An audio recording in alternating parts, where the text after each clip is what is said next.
of Ezekiel, the 12th chapter.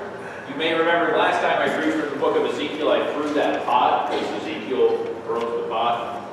Pieces went everywhere, so Amanda pointed out I can't act out all the things Ezekiel does. So you can just picture it with your mind. Ezekiel chapter 12. The word of the Lord came to me, Son of man, you are living among a rebellious people.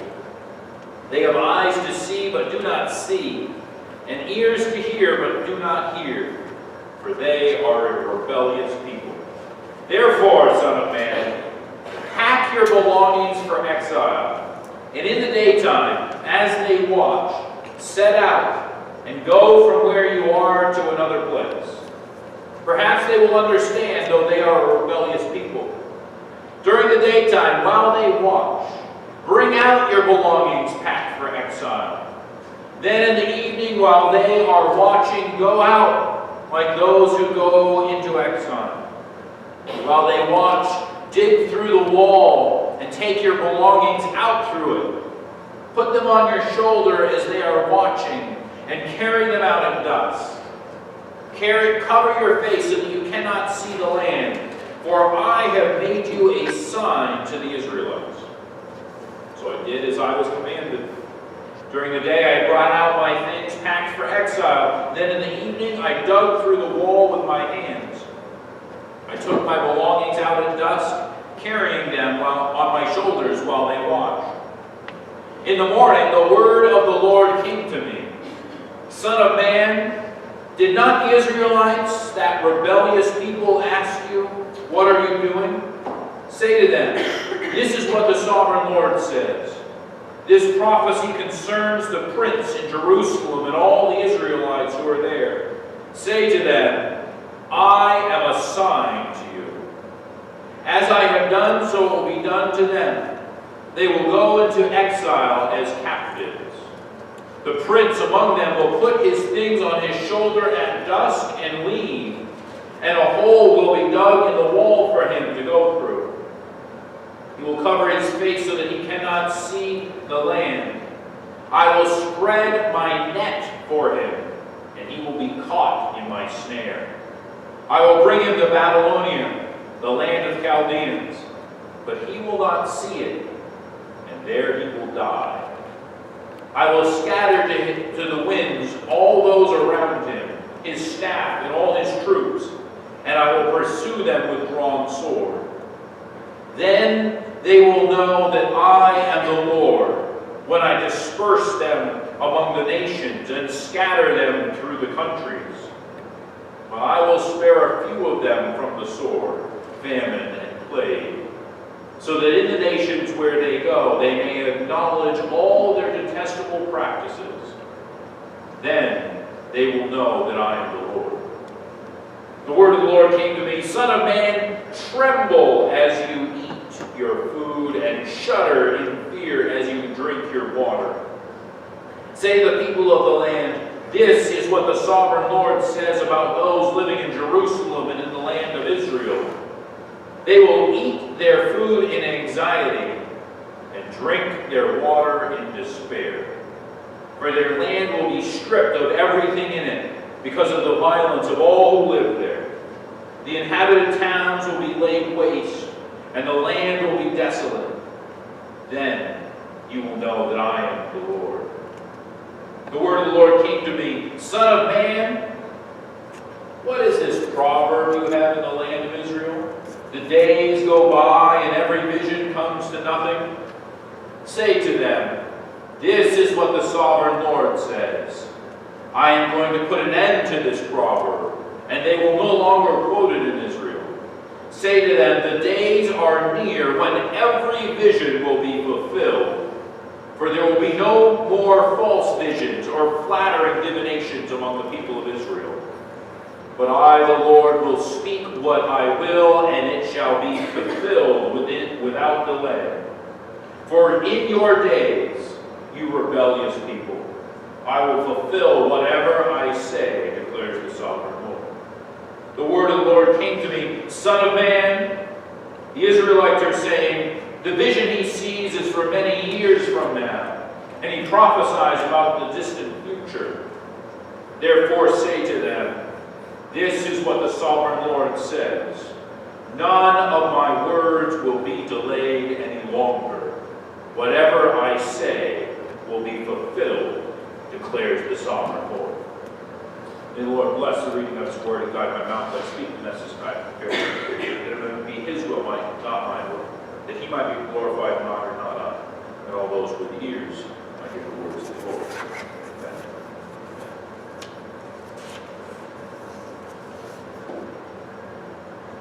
My sermon this morning is entitled Publicity Stunt. Ezekiel is one of those guys who just takes things a little too far.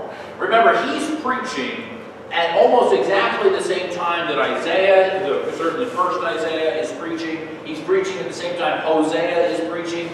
And, so you have these different folks on here. You ever, like in a particular genre of music, you've got the people who are really good at it, and then the people who sort of come along and do, like, remember the Beatles, right? They were pretty good. You remember the Monkees?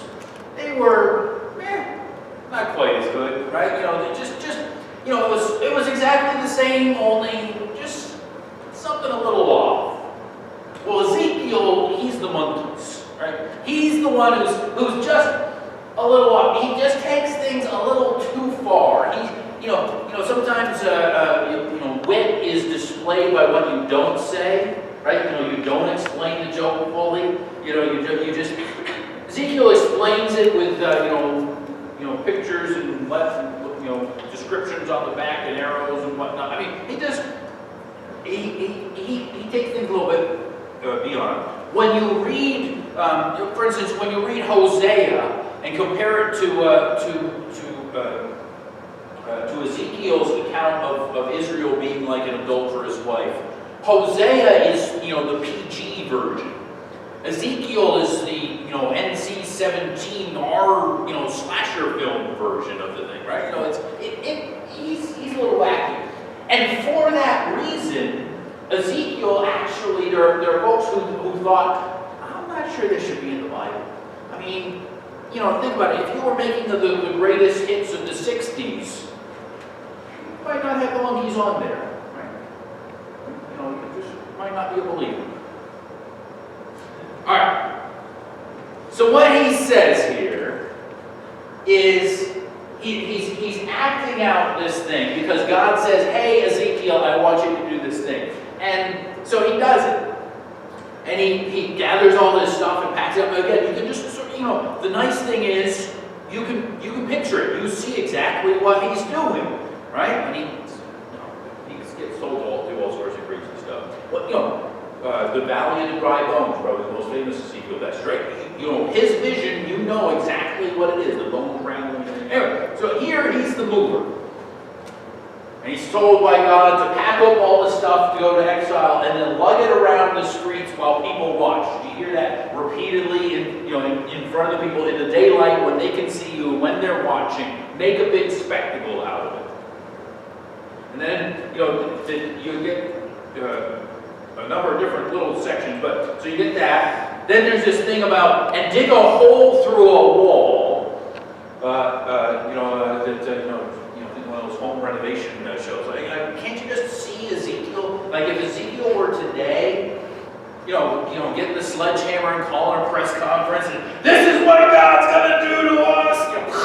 There's dust, and he'd be the Van Jones of the Bible, right? Or something, or Glenn Beck, or somebody, one of these, folks who you're like, is he serious? I'm not sure he's completely balanced. That's just craziness. So he bursts through the wall like the Kool-Aid man, and he drags his gear out, and he's supposed to be trying to explain all this stuff. And I love the fact that God starts off the whole thing by saying, "Oh, by the way, these are stubborn people. They won't believe you. They won't understand. But that doesn't mean you don't try, because maybe, possibly, this." So he drags all the stuff out, and then you get this other interesting little thing. This is just sort of a throwaway. I won't act it out with my coffee for my throat. He says, when you're drinking, you should tremble. When you're eating, you ever eat something and spill crumbs all the way down. All right. He says, when you're eating, you should be shaking and act as if you're nervous, because the people are going to eat and drink and they're going to be nervous. The fortified cities, the places of security, are not going to be secure. And then there's that little thing about delay, right? I love this. God's like, hey, what's the deal with this bumper sticker that I keep seeing? The days go by and every vision comes to nothing, right? Like, hashtag, days go by, vision comes to nothing. Right? God says, hey, Ezekiel, what's this thing that everybody's saying, this proverb? As if they're not taking me seriously. That's what God says. So he says, listen, I'm going to make it all happen. And we know from history that he does. Ezekiel dies in Babylon. By the waters of Babylon, listening to reggae music. He dies in captivity, in exile. We know that what God promises here, and what Ezekiel foretells, happens. So what do we do? One of the first things we see in this text, and we see this as we read the Hebrew Bible, is there's an awful lot of discussion about the exile into Egypt. There's an awful lot of ramping up. I mean, essentially the third of the Hebrew Bible, the prophets, speak to the Israelites either before, during, or in the midst, or after the exile, right? So either before the sieges and the wars and everything that brings about the exile, or while they're being schlepped off to Babylon and Assyria, or while they're living in Babylon. I mean, think about Daniel in the lion's den, and Meshach, Shadrach, and Abednego, and Esther, and all those stories. Or it's when they're coming back trying to make sense of it, like Ezra, Nehemiah, and Haggai and Malachi, those folks. That's a third of the Bible for Jesus' day. Deals with that. And we learn something when we meditate on the reality of the exile long after it's happened. Right? When you're living in the midst of it, it's sort of hard to see the big picture. But that's what Chronicles is trying to do. What Chronicles is trying to explain sort of the history of the people in theological terms so that they can apply to their lives. Up until the Holocaust, Jews would always, and even still, would remember the exile, would remember the destruction of the temple, would remember the siege of Jerusalem every year, and that was sort of the worst thing that ever happened to the Jews. Then Germany said, here, we can one-up that. But still remember. As biblical Christians, if we read the Bible that Jesus read, we get some of that depth of theological understanding of life by looking at how God has worked in the life of His people, His chosen people. The elect, how God works in their lives after they've been saved, and what happens to them then. See, you and I, we live lives of faith after God has called us and brought us into a relationship with us. Lots of times, there are people that things then happen to them. Pain and challenge and hurt come upon us unexpectedly. And it throws us into a theological conundrum. We go, what's going on? How long will this last? Why did this happen? Sometimes we lose our faith. Sometimes we just forget it for a while, put it on the shelf, come back to it later. We also know that sometimes folks come to that place and never darken the doorstep of a church again. Never cry out to God again. That the pain and suffering is just too much. And they give up. One of the things we see as we think about the exile is we see God's people suffering. We see God's people with challenges and hurts that they don't understand and they don't know it's going to last for 70 years. Think about that. Having to deal with problems that started 70 years ago. Right? In forestry, they talk about the fact that you're cutting down trees that weren't even, that you weren't even alive when they were saplings. Sometimes ministry is that way. There's a couple of generations that are born in Babylon who have no memory of Israel. No memory of the good times. They're just born in the midst of the challenges and the hurts and the pains. We know folks like that too. Their family story. They're born in the midst of hurts and pains.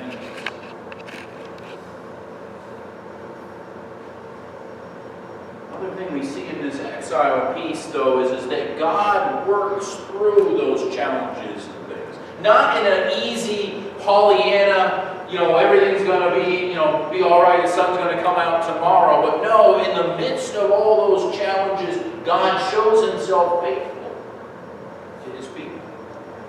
Again, think about the stories that come out of the exile. Esther, Daniel, and Meshach, Shadrach, and Abednego. Think about the ways that God showed himself faithful. That vision of the dry bones that Ezekiel has comes to him while he's in Babylon. There is a sense of hope that God shows in the midst of those hopeless things. See, when we think about the exile as a historical reality, and we think about how it played out in the lives of people, we see that God is explaining himself, his purposes, and what he's doing through the prophets. This is not just a malicious parent smacking their kid around for their own fallen purposes and reasons. This is God punishing because he loves. This is God rebuking because he wants them to be better. This is God correcting them and using coercive force. And he explains that through the prophets, even though they probably won't understand, the people. God is using Ezekiel to say to them, hey, I'm doing something here. This isn't just, bad things happen. This isn't just karmic disaster. I'm actually working my truth out in your life, the life of the people of Israel. There's care and concern that God shows in that punishment. He doesn't just send them away to their room to be forgotten and throw away the key. Remember the little children's book, the Wild Things? Right? Max goes away to his room without supper. At the end of the book, there's a bowl of soup or something, some supper, hot, waiting for him. He isn't just punished. Israel isn't just punished. God remembers and speaks through the prophets to explain it. The second thing we see in this text that we can apply to our lives this morning is that God's judgment and his punishment are upon the rich and poor alike. This is not how the world thinks about things. The world teaches that, if you're rich and powerful, you've got no problems. If you're rich and powerful, it's because you somehow have done something that makes you better than everybody else. you're smarter or faster or, luckier sperm or something that makes you be different than everybody else. Pick the right place at the right time. Be born. What we see here, though, is that there's no division. Take a look at verses 12 and 13. The prince, so he's dug the hole through the wall. He says, the prince among them will put his things on his shoulder at dusk and lean. You got to figure this the last time the prince has done any heavy lifting. And a hole will be dug in the wall for him to go through. He's gonna have an escape plan. He will cover his face so that he cannot see the land, and I will spread my net for him. And he will be caught up in my snare. God is the master trapper. Right? God is the guy with the net who's going to catch him. He thinks he's got some plan. What is it? Maduro Venezuela's had 20 tons of gold sitting on an airplane or a tarmac someplace ready to fly out of the country. Same picture, right? Well, God says, no. He thinks he's going to get out. He thinks he's got a golden parachute. He thinks he's got some way that he's not going to have to suffer. But no, I'm going to capture him, and he's going to die in captivity. A little bit later in verse 17, Son of man, tremble as you eat your food, and shudder as you fear, in fear as you drink your waters. Say to the people of the land, this is what the sovereign Lord says about those living in Jerusalem in the land of Israel. They will eat their food in anxiety and drink their water in despair. Now you and I, we are so incredibly wealthy that we don't recognize how wealthy that statement is. If you have food and water, you're wealthy. But even though they have food and water, particularly in siege situations when the army is surrounded a city and no food or water can go in or out, if you have food and water, you're wealthy. And even though they have food and water, they're going to be in fear. They're going to live trembling.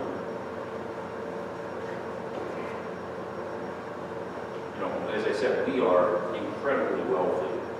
We live in a country where people drive to protest on poverty. We live in a country where people check their government assistance balance on $800 smartphones.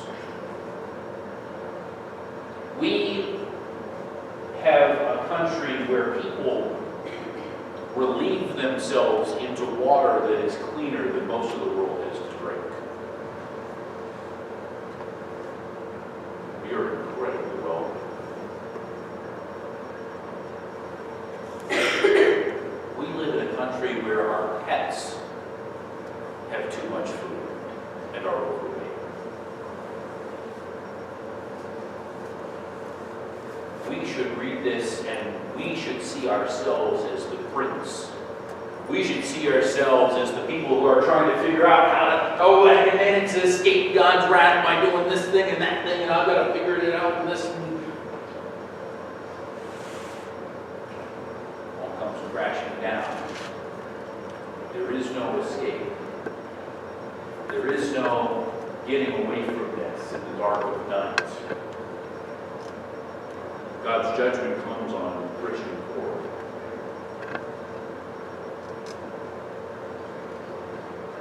But in the context, we are wrong. See, here's the third thing we take from this. The kingdom of God is here. The prophecies of God are right now. See, we have we might have a tendency to read this text and say, oh, well, that happened a long time ago, 2,500 years. It's ancient history, so there's no point in reading it. That's why a lot of churches go, we don't need that Old Testament. We've got the new one. It's at least a little bit newer. That's just stuff that happened way back when. God tells Ezekiel, don't do that. What he says, that proverb that they say, the days go by and every vision comes to nothing. We don't have that proverb. We have the proverb, that's stuff that happened long ago and God's changed. Oh, that's stuff that happened a long time ago and it doesn't have any relevance to us anymore. He says, no, I'm making my words come true. See, this is when Jesus shows up on the scene in Galilee. Do you remember what he says? The kingdom of God is here. The kingdom of God is now. You can't just look at ancient history and go, that happened back then. You can't just look at the prophecies and say, well, that will happen sometime in the future. It's not just history. It's not just future. You can't just look at it and go, that happened to the whole people of Israel and I'm not there. He says, no, all nations will be brought in. You can't just look at it and say, this is this thing that happens to the people of God collectively. No, it's working its way out in our lives as individuals. The peace that God promises, the restoration to creation that God promises through His prophets to His people when they are suffering. We have a taste of that. It's actually here, happening now. In us. It's actually happening as a collective whole of the people of God. It's actually, we've seen it play out in time and time again, and we will see it play out time and time again. See, there's no disconnect for God between what He says as being true and how long it takes it to play itself out as true. God says something and it is. Remember, this is how God created the world. Let there be light. Boom, there it was. When God says, let there be peace, boom, there's peace.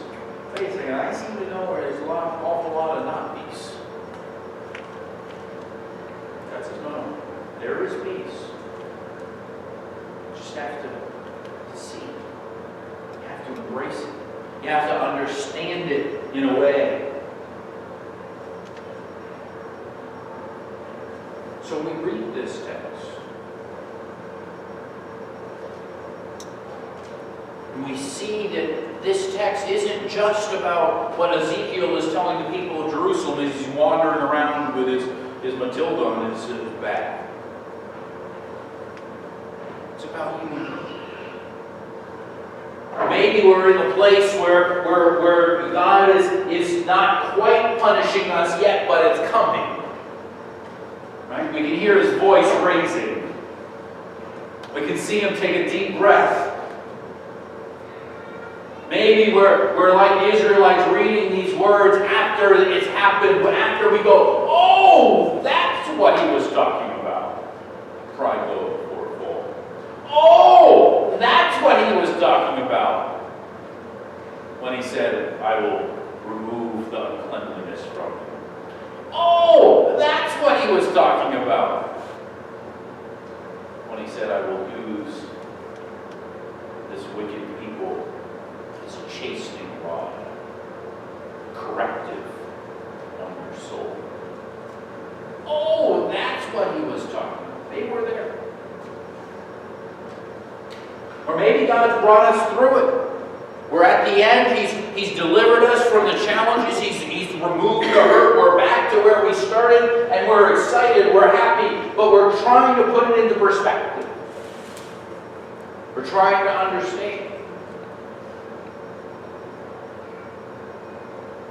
We read this text because we see that God's prophecy, that God's promise, that God's kingdom is right now.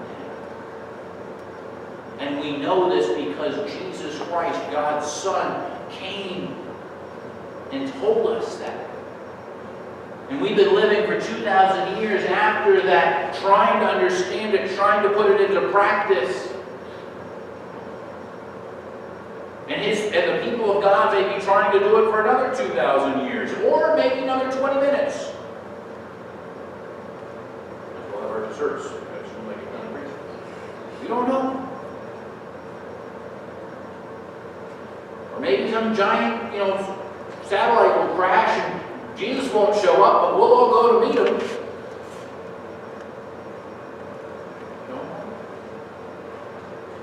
We know, though, there is no delay in what God is doing among his people. He sends us his prophets to remind us of that, if we are willing to not be stubborn.